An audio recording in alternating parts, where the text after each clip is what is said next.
Here we are. We finally made it. We made it to Miami, and now we're finally on board the Symphony of the Seas. For the inaugural voyage, which means the first voyage of the biggest ship in the world. Yes, it came to Miami, and of course it will be out of Miami now doing 7-night Eastern Caribbean cruising, or they can choose 7-night Western Caribbean cruising with lots of different ports like Cozumel, Mexico. They could do the Bahamas, and it's going to be stopping at our new private island, Perfect Day at Coco Cay, starting later next year. It's unbelievable too. When you roll up on this baby, man, it just takes your breath away.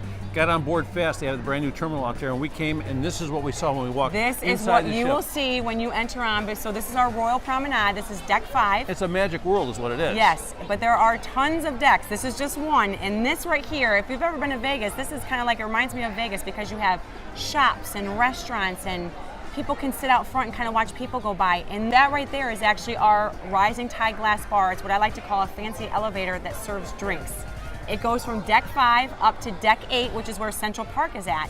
And those are just 2 of the neighborhoods on this ship that has 7 distinct neighborhoods. It's a whole room that goes up and down. And I like that whole bartender thing that's a machine. Like you type in your drink. We have a robot bartender, and 2 of them. Making drinks like this, yes. It's like crazy. Yeah, so if you want to have a robot serve you a drink, you can do that on board this ship, which is, again, exclusive to Royal Caribbean. Yeah, so you get on the ship here, and you're walking around, you're seeing all this great stuff, and it blows your mind, really.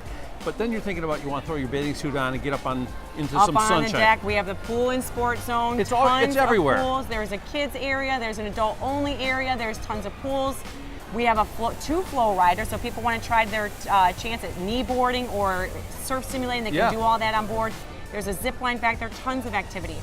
Yeah, and everything comes like in neighborhoods. Like we've got Central Park, we've got the boardwalk. Boardwalk, area. yes, boardwalk with the area. amphitheater. Yeah, up front, I love the up front side where the seafood place is. There's chaise lounges that are sort of indoors with windows. If you don't want to be out in the sun, you can still see the beautiful views. I or you think go up that's on top. one of the reasons why this ship has been so incredibly popular with our viewers as far as throughout the Midwest is because of the fact that when you look at your vacation, you're trying to get all sorts of different things in dining, your floating hotel where you unpack once and you get to sample all these fantastic Caribbean islands.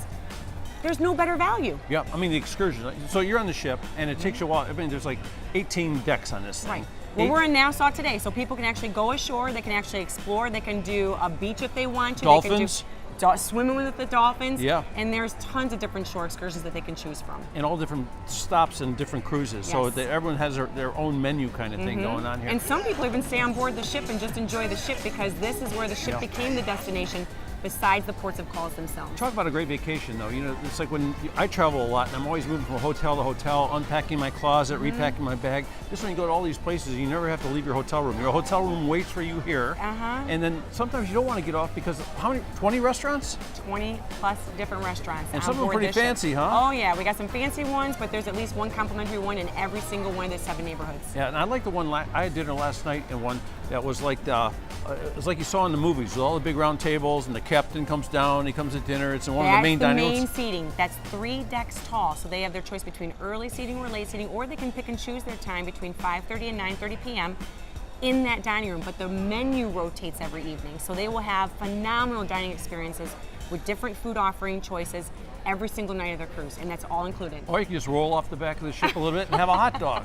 I mean, yes, we all have those that great as well. things. And I walked around, I had all these little tastes at all these places. So you're talking about 20 restaurants.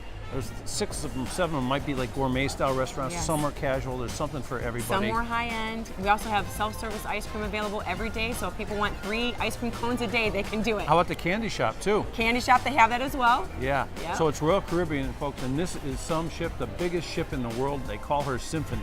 Symphony of the Seas.